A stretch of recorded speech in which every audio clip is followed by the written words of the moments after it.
Now let me point out another little something that appears to be on the other side of the street. Through man, life is arranged going in the other apparent 3D direction. Through man to resist some things. Now you gotta listen quick because, well, you just gotta listen quick because nobody's ever heard this on the planet. Things that just seem to be obvious, that your nervous system thinks to be obvious, and they're not. Life, through man, puts up a certain resistance to things that have been going on throughout the history of man. And they seem to have, according to those that life makes resist it, that part of its body that resists it, they have, to begin with, great moral justification for what they do. No. I got something better than moral justifications. Cellular conditions, molecular necessities, such things as homicide, capital punishment, abortion, that there are groups throughout history that put up a apparent very passionate argument with moral justifications appealing to higher forces. Let me tell you what the basis of it is. That all of those three that I named are way too close to a conclusive statement. There has been running battles. Of course, homicide is one person killing another. The death penalty is the state, in the name of the people, killing a person. But throughout history, go all the way back to the Greeks, and there have been, in every society that had some form of the death punishment, the Old Testament supported it, there was always a group. There's always. You should know this by now. You're not surprised. If something has a life of its own in the history of life, that is a continuing, unseen body of life itself, then there has been resistance to it all the way through. It has been a duo. Just sometimes the history of it doesn't show. It seems to disappear for a while, and then history will note, well, it came back again. This group suddenly showed up, and it spread all over northern Europe. It spread to the eastern part of the Mediterranean. For some period of time, many people saying the state has no business killing people, blah, blah, blah, blah, blah. What it is, in this case, somebody kills another person, and it's in a state, in a part of life's body, that does not have the death punishment. You realize it's like a game that doesn't end. The family of the person that was murdered, they're convinced this guy should have hung. But 10 years ago, we stopped the state executing people. So it's an inconclusive statement. It drags on and on. People debate it. But if they find him guilty, and they say, shoot him tomorrow, they shoot the fucker, and that's about it. The family of the murdered can go, well, let's get back on with our lives. The family of the guy that was executed can go, well, geez. You know, we always knew he'd come to a bad end, but it's over and done with. What can we do? Rest in peace. You move on. It is way too close to being a conclusive statement. But see, you think, well, nervous system is wired up to think, go back to the more personal level of homicide. Well, wait a minute, something's holy about human life, right? And the God said don't kill each other, right? Well, all over the world, there's just every society that ever aspires to be civilized at all. In some way they say, all right, you people don't murder each other. Yeah, I know all that. And don't tell me that God said not to, and don't tell me, well, it's the only civilized way. People got no business killing one another. You don't know where any of that came from. You just opened your mouth and you said it. I'm telling you why. Forget all the gods, forget morality, forget that human life is sacred. It's as sacred as a gazelle. The gazelles get murdered every day. We just don't call it homicide. Fish get murdered by people. Fish get murdered by the fish. Everybody gets homicided. So forget all this morality. You know why the parts of life doesn't like it?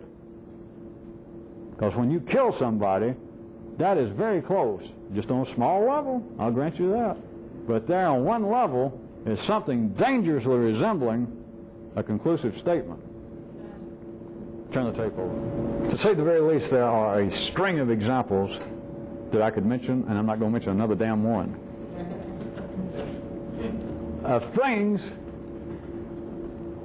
Now, but you newest and flabbiest-minded people should at least have the suspicion by now that I don't talk about morality because there is no such thing. I'm not talking about the sanctity of human life, and it's just all irrelevant. I'm not attacking it, I'm not poo-pooing, and I'm not supporting it. It's just nothing. If that's your interest, you belong back in the city. Here, all it is a springboard for something else. Here, all it is like you're trying to take a step on a ladder, and it's like 2/3 of a wrong going out there. And the reason you can't get anywhere is your foot keeps going where the hole is. That's all such as that is.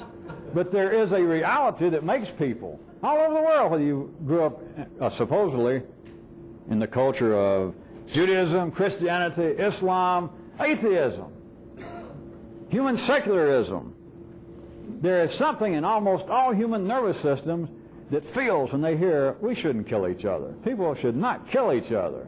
Almost every nervous system on this planet goes, yeah. That you cannot stand up and say, wait a minute, that's wrong. We should kill each other, or at least some of us should. But nobody in the city, they're not supposed to, it's of no consequence. Nobody can see, nobody needs to see, nobody can feel it, that there is a quiet, real, physical, material basis, that is, as opposed to apparently individual directives from God or some kind of inborn morality in all of us. The thing is, life cannot abide widespread, conclusive statements in the same way that you can internally. You cannot. It'd kill you. Well, first off, it'd immobilize you. You'd have all the makings of a hermit. I'm talking about a real hermit, not the kind that joins the International Hermit Society. Now I'm talking about a real hermit. You'd almost be immobilized. Life would be immobilized. Once you're immobilized, as you're still, there's nothing to be learned from you. Life got no more need for you. You'd have no need for yourself, and you're only a few breaths away, a weekend away from death. Homicide, murders, forget religion, forget all that. Not because I say so, but if you belong in this, as soon as I bring up such as this, it should strike you, without me having to even do a pseudo-sermon, it should strike you when I start talking around the edges of such as this, that, yeah, something is weird. That it does feel right to me that we shouldn't kill each other. And you can't imagine you killing anybody, and I don't want to imagine you killing anybody. But it should also strike you as funny that the whole thing about God speaking to somebody, to Moses or to Odell or to Bubba, and saying, go and tell the people don't kill each other. That sounds nice, but Jesus, you're supposed to be past the fairy tale stage. What is going on? To what end does life have it built into people that we shouldn't be murdering each other? Well, the obvious, you might say, well, if we all murder each other, we might wipe out the human race. It'd be dangerous. Well, all you're getting at now is you're worried about your own ass again, you're thinking about death. If we can't have murder going on all the time, because if it's just widespread and rampant, I might step in the way. I might be next. So don't get involved with what seems to be your nervous system's personal desire to live forever, in the way it can comprehend, that is. But it's on the basis that life cannot abide widespread, conclusive statements. And death, murder between one man and another, not just so-called natural death, but if people started killing one another on a large level, and it seemed to be unchecked, they began to grow, at least mathematically, well, it just went unchecked, you would have a continuing, dangerous amount of conclusive statements. Because in a sense, no individual is of any particular value. Don't give anybody the blues. But whoever it is, when you killed him at the city level, that's a pretty conclusive statement. Because regardless of what you may have believed or read in weird books, nobody, at least they don't have them on film, and even I know better, but they don't have anybody on film that's ever been shot 17 times and stabbed and pronounced dead by 3 doctors or medical examiners who got up an hour later, a week later, who got up and said, well, I'm okay. When they lay down and die at the city level, they stay died. They do not get up. So at that level, you have what is a conclusive statement. And that person, whatever energies they were doing, the people they argued with, the people they apparently loved, the people that they apparently loved and argued with, all of the energy they were transferring that part of life is gone. Of course, that one person, and you and me, we're going to go someday, one way or the other. But I am telling you, the whole thing of murder, that to the death penalty, where the state has the right to do it, all the way to abortion, which seems to be a very touchy subject, right here in our day and time again. And it seems to have all kinds of moral significance. We're still talking about, from one view, homicide. From some part of life has people saying it's homicide, and part say it's not. And they argue, and they won't bring out medical statistics. They won't bring out new medical theories. Is a fetus actually alive? Is it not alive? Well, one religion said you couldn't do it anyway. Well, hey, I got a brand new religion that says it doesn't matter. Forget all that. What you're dealing with is it's too close to a conclusive statement. You can't back up. As a real aside, since I didn't speak much about that, the death penalty, that is one of the apparent city arguments for the opponents to the death penalty, is it is an irreversible act. And what if we put this guy to death? We electrocute him, we shoot him, we hang him, we run over him with a truck, and we find out later, new evidence arises that he was innocent. Oh, we shouldn't do that, because then it's too late. They don't know it, but they're real close to the truth. It doesn't matter about that guy. Not even what it matters about you or me on a wide level, but on another level it's got nothing to do with morality. You are dangerously close, if that went unchecked, to a conclusive statement, because that one guy's, whatever function he was fulfilling, or woman, of transferring energy and all the stuff about him, it's over. That's it. Feed his body to the fishes. That man is not going to do anything else at the city level. Dangerously close, I'm being poetic, you understand, dangerously close to a conclusive statement, which is not the order of the day for life.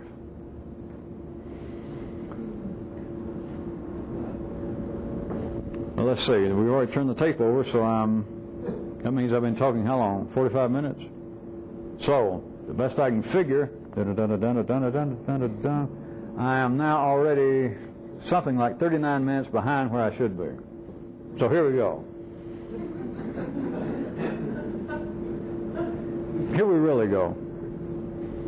See if I can hit at least two more places and see if you can see that there is absolutely no connection between these two. So that I am talking, well, what I'm doing, I'll go ahead and clue you in. What I'm trying to do, I wasn't going to tell you, but I'll go ahead and tell you. What I'm doing is giving a living example of episodic reality. Because what I'm talking about tonight are little packets that have nothing to do with each other.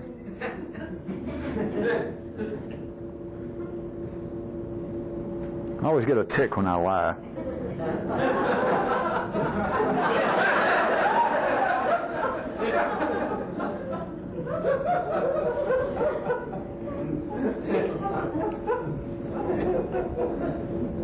How about another? I might as well go ahead and call it a rule, because it really is. Another separate rule, number 3 for the night, that would be a revolutionist really camp rule. And that is, if you can simply do it, you don't have to talk about it. As always, believe it or not, I choose my words very carefully. If you can simply do it, you don't have to talk about it. It is probably easiest for me to jump across the street and start from the other direction. Good examples. Smokers who can't simply quit must do what? Discuss it until you're sick of it. Drinkers, people with a bad temper, people who say their nervous system makes them believe, as everybody else, that there is some episode in their life that should be changed radically. Of course, change radically is just basic change in the city. That is, whatever it is I'm doing, I'll stop it. Whatever it is I'm not doing, I'll start tomorrow. No, I'll start now. All right, tomorrow. Well, later tonight. As long as you cannot... Go ahead, I don't want to overdo it, but quotation marks. As long as you can't simply do it, you're doomed to talk about it forever. But conversely, back to how I stated their initial rule, if you can simply do it, you don't have to talk about it anymore. Can anybody see the inconclusive factor again? Do you see it's tied? One does not cause the other. We're at another great juncture point. We're back in the hands of the redoubtable city 3D consciousness that there is no way for me to verbally put this together, because as soon as I say it, ordinary consciousness has to look either here or there, and it seems like, all right, one calls the other. But I can see that, all right, you could reverse it.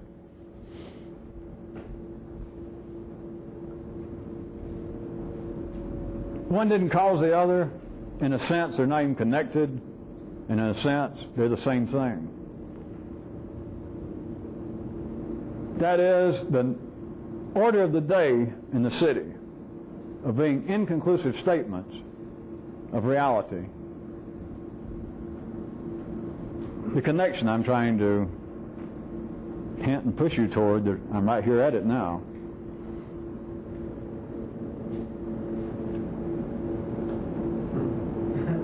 And people who can't simply do something, who must continually talk about it, those two things is what several minutes ago, or a minute ago, I was saying.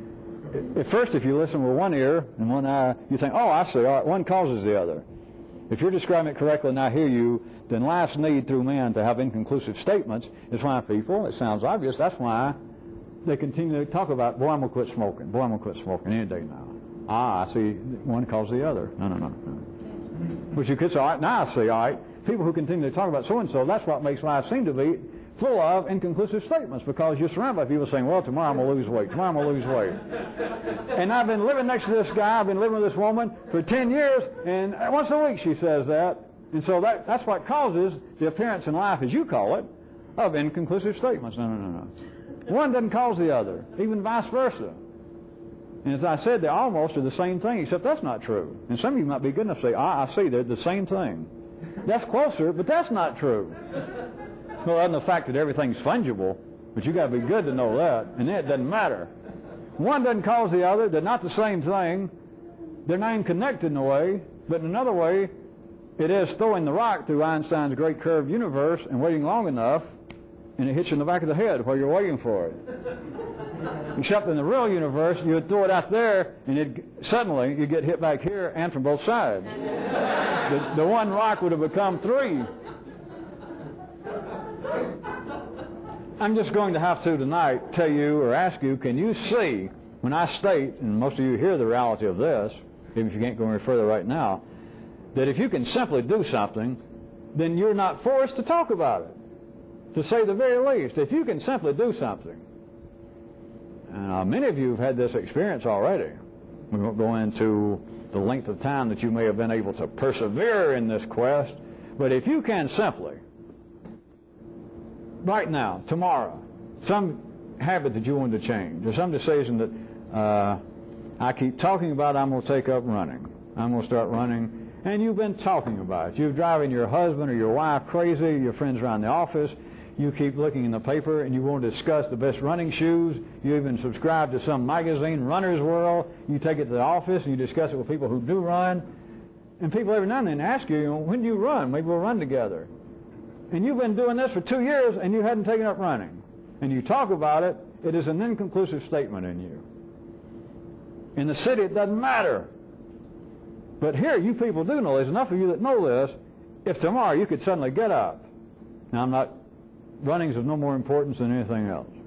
If you could get up tomorrow, put on your little shoes, just get up. Let's assume you live with somebody, a house full of somebody, but at least somebody, you can get up, and you don't even have to really push it. There's just no need to awaken the person and say, hey, or to casually knock something off so if they wake up and see that it's 6 o'clock. Honey, what are you doing up? And now you are putting on your little new shoes to where they go, you're going to go run finally. Well, I didn't want to tell you. Enough of you know this. If you can, quote, simply do something, you do it, and you're not driven to talk about it. Literally. There's just, if you're going to do it, if you can simply do it, you do it. and that's it. There is no need to talk about it. Do you see the inconclusive factor back at work? Since the contrary is true, since in the city that is not the norm. In the city, people do not simply do it, whatever it is. You know that, or you don't know anything.